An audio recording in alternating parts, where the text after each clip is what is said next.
છે એ ઘરની અંદર 4 સભ્યો હોય અને 5મા સભ્ય વગર ચાલે ના એવો વિષય છે કે જે મોબાઈલ પ્રાથમિક જરૂરિયાત થઈ ગઈ છે આપણી, તો મોબાઈલ ના હોય તો આપણને ભાવે નહીં. એટલે આ મોબાઈલનો મુદ્દો મને આપેલો છે. તો મોબાઈલના મુદ્દાની અંદર તો આમ જોવા જઈએ તો ઘણું બધું છે. મારા કરતા પણ તમે બધા બધું જાણતા હોય છો. તો એક દિવસે એક પિતાએ બાળકને પૂછ્યું કે બેટા તારો સૌથી સારો મિત્ર કોણ? તો એને તરત જવાબ આપી દીધો કે મોબાઈલ. એના પિતા પણ હસવા લાગ્યા ઘરમાં અને બીજા બધા પણ હસવા લાગ્યા અને એને સમજાયો કે બેટા માતા પિતા છે, શિક્ષક છે અને મિત્રો છે, આ બધા તારા નથી. જેમ ચપ્પુ હોય ઘરમાં તો ચપ્પુ જ્યારે શાક સમારતા હોઈએ ને ત્યારે બે રીતે ધ્યાન રાખવું જોઈએ. જો શાક પણ સમારી શકાય અને જો ધ્યાન ના આપે તો હાથ પણ કાપી નાખે. એટલે મોબાઈલ પણ એવું જ છે. જો એનું નિયંત્રણ રાખવામાં ના આવે તો એ નુકસાન કરતા છે. એટલા માટે મોબાઈલનું નિયંત્રણ હર હંમેશા હોવું જોઈએ આપણા પાસે. એક વખતે બર્થડે ઉપર બાળકને 2 બાળકો હતા તો બંને બાળકોને મોબાઈલ લઈ આપ્યા કે ભાઈ આ મોબાઈલ તમે ઉપયોગ કરો. તો એક વાલીએ એનો સમય નક્કી કર્યો કે બેટા તારા આટલો જ સમય મોબાઈલનો ઉપયોગ કરવાનો. જેમ અમે શાળામાંથી ગૃહ કાર્ય નાખીએ છે તો એ ગૃહ કાર્ય જોતો, ગણિતના દાખલા ગણતો, વિજ્ઞાનના પ્રયોગો જોતો, આમ જુદી જુદી વસ્તુનો ઉપયોગ કરતો, સારી એપ ડાઉનલોડ કરતો હતો અને મિત્રો સાથે પણ સમય વિતાવતો હતો. જ્યારે પેલો મોબાઈલની અંદર રીલ્સ જોવામાં જ લાગેલો. ઘણા સમય પછી પરીક્ષા આવી તો પરીક્ષાની અંદર જે રીલ્સ જોતો હતો એ બાળકનું રિઝલ્ટ ડાઉન ગયું અને પેલા બાળકનું રિઝલ્ટ ઊંચું આવ્યું. એટલે શિક્ષકે તરત બોલાવીને પૂછ્યું કે બેટા કેમ આવું થયું? તો એને તરત જવાબ આપ્યો કે સાહેબ હું મોબાઈલ જોતો હતો એટલે મારું રિઝલ્ટ ઊંચું આવ્યું. સમજવાની વાત છે. અને જ્યારે પેલા બાળકને બોલાયો એટલે એને કીધું સાહેબ હું પણ મોબાઈલ જોતો હતો એટલે મારું રિઝલ્ટ નબળું આવ્યું. આના પરથી આપણને એ શીખવા મળશે કે મોબાઈલ પર નિયંત્રણ હોવું જોઈએ આપણું. જો મોબાઈલ ઉપર આપણું નિયંત્રણ નહીં હોય તો એ રિઝલ્ટ મળી શકશે નહીં. જ્યારે બીજા બાળકનું મોબાઈલનું નિયંત્રણ એના ઉપર હતું એટલે રિઝલ્ટ ના લાવી શક્યો. વચ્ચે એક વાલી આવ્યા હતા મારા પાસે 8મા ધોરણની અંદર કે સાહેબ મારું બાળક મોબાઈલ જોજો કરે છે. તો પહેલો પ્રશ્ન મારો આ છે કે મોબાઈલ કોને આપ્યો? મોબાઈલ આપ્યો કોને? બાળક કોઈ જન્મ એટલે મોબાઈલ લેતું તો થતું નહીં.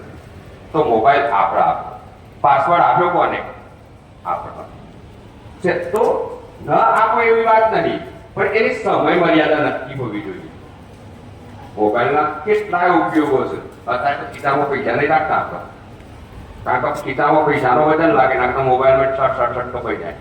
એટલે ઘણી વખતે મોબાઈલના ઉપયોગો અડ્રગ્સ જે વાલીને સમજાવવાની કોઈ જરૂર નહીં, પણ એના દુરુપયોગો પણ વધારે છે. તેવું આંખોનું નુકસાન થાય, ચીડિયાપણું આવી જાય, એકલો રહેવાનું પસંદ કરે બાળક. તો આ બધું થવાના કારણે બાળક આપણાથી દૂર જતો રહેશે. અબ્દુલ કલામને એક વાત કરતો તમને કે જે મહાન વૈજ્ઞાનિક થઈ ગયા, સપના જોવાની જરૂર નહીં પણ સપના સાકાર કરવાની જરૂર છે. બરાબર? સપના જોવાની જરૂર નહીં પણ સપના સાકાર કરવાની જરૂર છે આપણે. તો એ ગરીબ પરિસ્થિતિમાં ઉછળ્યા હતા. એમની પાસે એ વખતે એમના પિતા હતા એ હોડી ચલાવતા, ઘરે ઘરે જતા. ત્યાર પછી આયા પછી પોતે પોતાનો સમય ભણવાની અંદર, પુનરાવર્તન કરવાની અંદર વિતાવતા હતા, વિજ્ઞાનના પ્રયોગો જોવામાં વિતાવતા હતા. એટલે પુનરાવર્તન ખૂબ જ જરૂરી છે. બાળકને અહીંયા તમે શીખવાડી દો કે ભાઈ આ શીખવીને તારક આવવાનું છે, પણ બાળક શીખવું જોઈએ કે એનું પુનરાવર્તન કરવું જોઈએ. એ વખતે એમના પાસે આવી ટેકનોલોજી નહોતી, છતાં દેશના મહાન વૈજ્ઞાનિક બન્યા. એટલે આ પણ આપણા બાળકને દ્રષ્ટાંત આપી શકે કે ભાઈ તું એમ કહેશે મોબાઈલ હોય તો જ બધું થઈ શકે, એ અશક્ય વસ્તુ છે. મોબાઈલ વગર પણ આપણી જિંદગીઓ જતી રહેશે બધાની. તો મોબાઈલ હોય બાળકને આપણે એમ કહીએ એટલે બાળક બોલે નહીં પણ એના મનની અંદર તો એ વિચાર ચોક્કસ કરો કે પપ્પા તો મૂકતા નહીં, મને કીશે તમારા ઘેર પણ થાય, મારા ઘેર પણ થાય. એટલે આ આપણે સુધારવું પડે. પહેલો પર જે પણ કાર્ય કરીએ એ આપણાથી કરીએ, બેસ્ટ કરીએ. તો જ પરિવર્તન લાવી શકીએ, બાકી પરિવર્તન લાવી શકીએ નહીં. આપણે રબર બનવું પડે. બાળક તો પેન્સિલ જ છે, જેમ જેમ લખતું જાય એમ ભૂલો કરતું જાય, જેમ જેમ લખતું જાય ભૂલો કરતું જાય, પણ પાછળ આપણે ભૂલની ભૂલો સુધારવાનો પ્રયત્ન આપણે કરવાનો છે. એવા તમારા અને અમારા જો શિક્ષક અને વાલી બંને એક થઈ જશે તો બાળકનું પરિણામ બેસ્ટ લાવી શકીશું. મોબાઈલ તો શું બધી વસ્તુમાં પરિવર્તન આવી જાય, અને મોબાઈલના ઉપયોગ એવું નહીં કે અમે આવતા હશે, મારી પોતાની ચેનલ પણ છે, પણ શૈક્ષણિક કાર્યની અંદર એનો ભરપૂર ઉપયોગ કરું છું. વચ્ચે ધોરણ 8 ની અંદર મેં દરેક બાળકોને સમજાયું કે આપણે ચૂંટણી કેવી રીતે થાય. મોબાઈલ એપ ડાઉનલોડ કરી દરેક બાળકનું ભાગીને બતાવ્યું કે જે મોબાઈલ એપ ડાઉનલોડ થાય, ડિજિટલ ચૂંટણી કેવી રીતે થાય. કુટીર બનાવી એનો વિડીયો બનાવ્યો તો મેં નાખ્યો દરેકને, તો બાળકને સમજાઈ શકાય કે ભાઈ આવી રીતે આનો ઉપયોગ થાય. એઆઈ જનરેટર આવી ગયું છે, અત્યારે તો કોડિંગ આવી ગયું છે, તે ધારો કરી શકીએ એવા છીએ આપણે એના અંદર.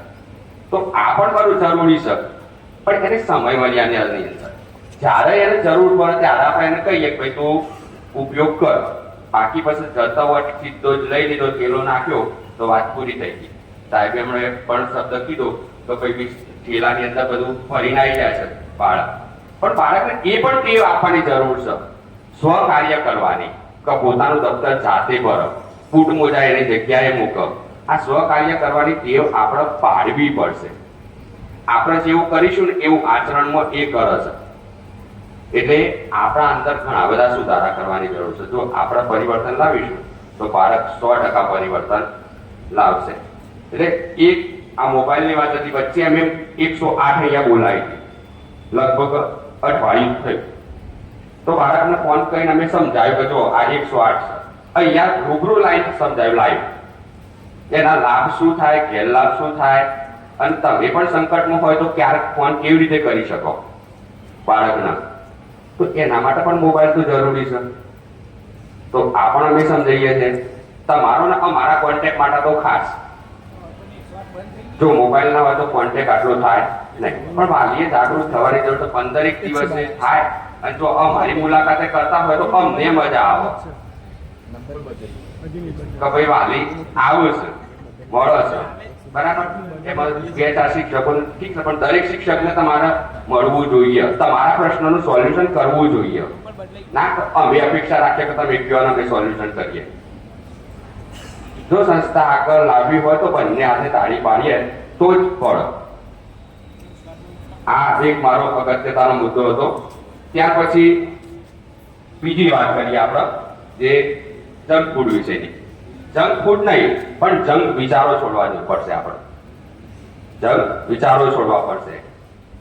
આપણા બાળકને સારા પુસ્તકો લઈ આપીએ છે, સારી લાઇબ્રેરી પર લઈ જઈએ છે, સારા રમકડાઓ લાવી આપીએ છે, પણ બાળકને આ બધી વસ્તુની જરૂર નહીં, પણ એને થોડો સમયની જરૂર છે.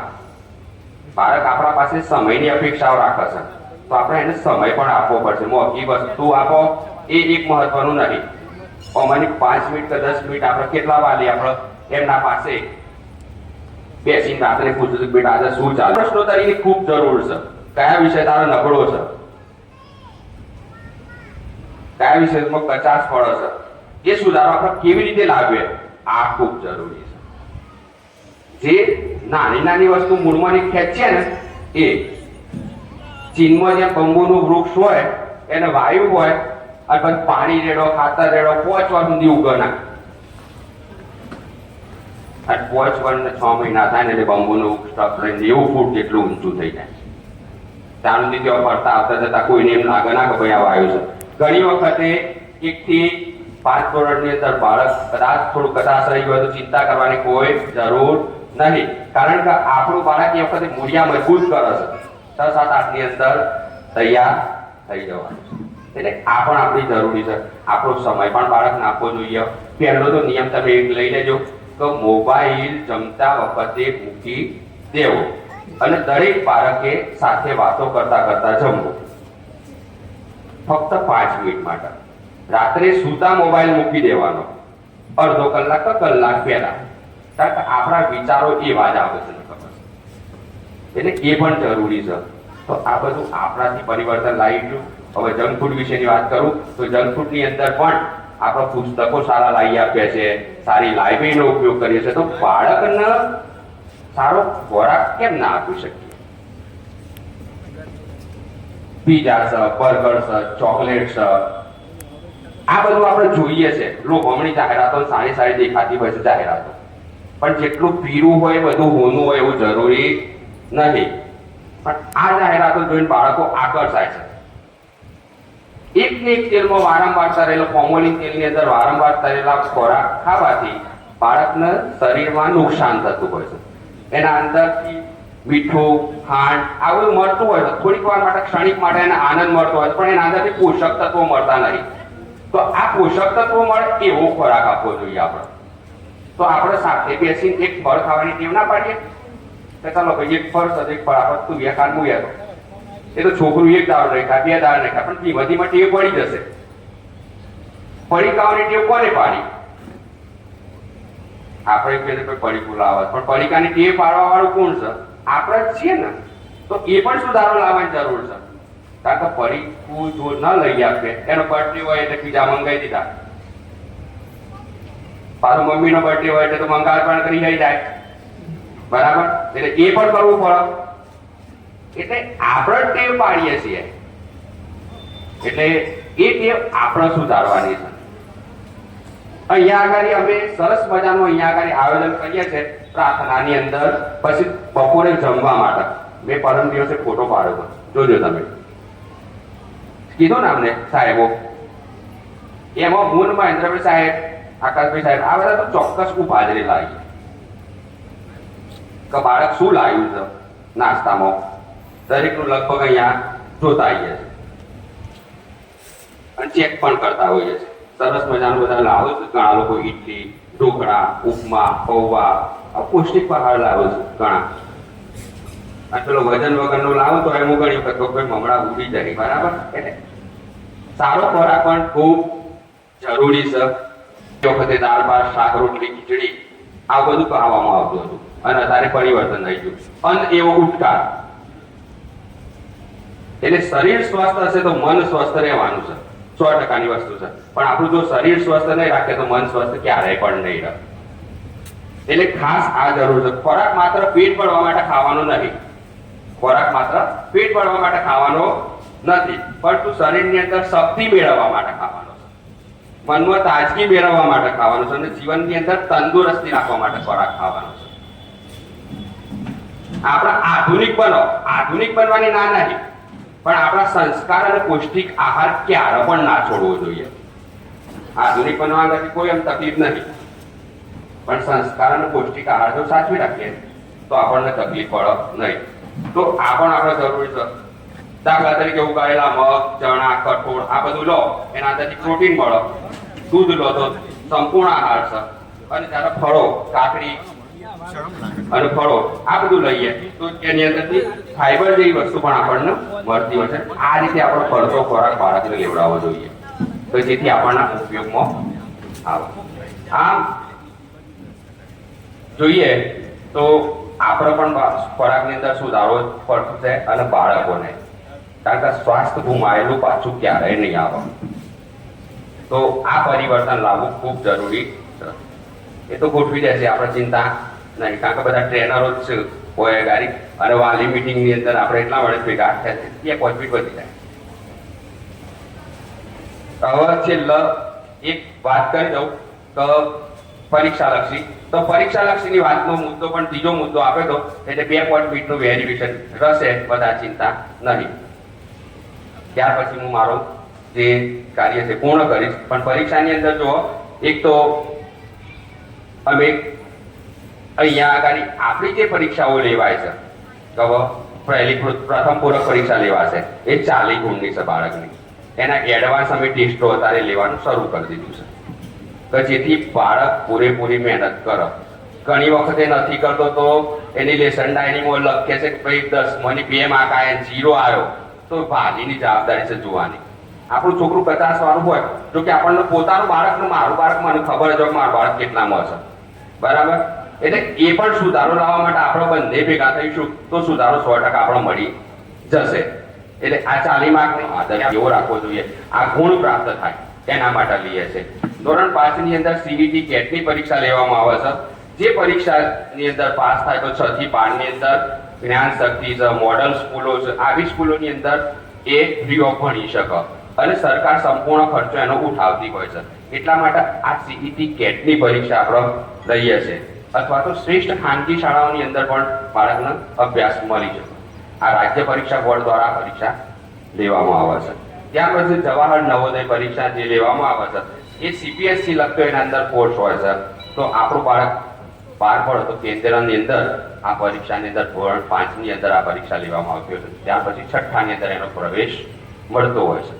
એ જ રીતે પીએસસી ની પરીક્ષા જે શિષ્યવૃત્તિ માટે બાળકોને પ્રોત્સાહિત કરી અને એને શિષ્યવૃત્તિ મળે એના માટેની એક પરીક્ષા હોય છે. અને છેલ્લી NMMS એ શિષ્યવૃત્તિની પરીક્ષા જે નબળા વર્ગના બાળકો 9, 10, 11 અને 12 ની અંદર જાય તો એને શિષ્યવૃત્તિ મળે અને સારું એવું ભણી શકે. દર વર્ષે 12,000 રૂપિયા મળતા હોય છે. જે 12 ચોક 48,000 રૂપિયા એને મળે. આ રીતેનું પરીક્ષાનું આયોજન કરવામાં આવેલું છે. છેલ્લું એક મારી નાનકડી સ્ટોરી કઈ વાર્તા મારું પૂરું કરું છું કારણ કે સમય મર્યાદા છે. તો એક કુંભાર હોય છે. તો કુંભાર પોતે માટલું બનાવતો હોય છે. તો એક હાથ અંદર હોય છે ને એક હાથ બહાર હોય છે. એક જણાએ પૂછ્યું કે ભાઈ કેમ આવું? તો એને સરસ જવાબ આપ્યો કે બહારથી હું ટપલા મારું છું ને એટલે બાળક આ માટલું ઘડું છું. નકર જો બહારથી હું ટપલા ના મારું તો આ માટલું સરસ ઘડી શકાય નહીં અને એનો આકાર આપી શકાય નહીં. તો કે બીજો હાથ અંદર કેમ? તો બીજો હાથ અંદર એટલા માટે રાખ્યો છે જો હું અંદર હાથ ના રાખું તો આ માટલું તૂટી જાય. આ માટલું તૂટી જાય એટલા માટે મારા બંને હાથનો ઉપયોગ કરું છું. એટલે આમાં પણ એ જ વસ્તુ છે કે બહારથી ઘણી વખતે બાળકોને શિક્ષક બોલતા પણ હોય છે, ટકોરા પણ મારતા હોય છે, ઘણી વખતે નારિયેળ જેવા કડકે લાગતા હોય છે. પણ એવું હોતું નહીં. એના આગળ વધારવા માટે આપણો પ્રયત્ન કરવાનો છે. અને અંદરનો હાથ તમારો હૂંફાળો અને પ્રેમવાળો રાખવાનો હોય છે. તો બંનેનો હાથનો ઉપયોગ થશે તો માટલાનું એક પણ બાજુથી કચાશ રહેશે નહીં. હવે મારી વાણીનો વિરામ આપું. અસ્તુ.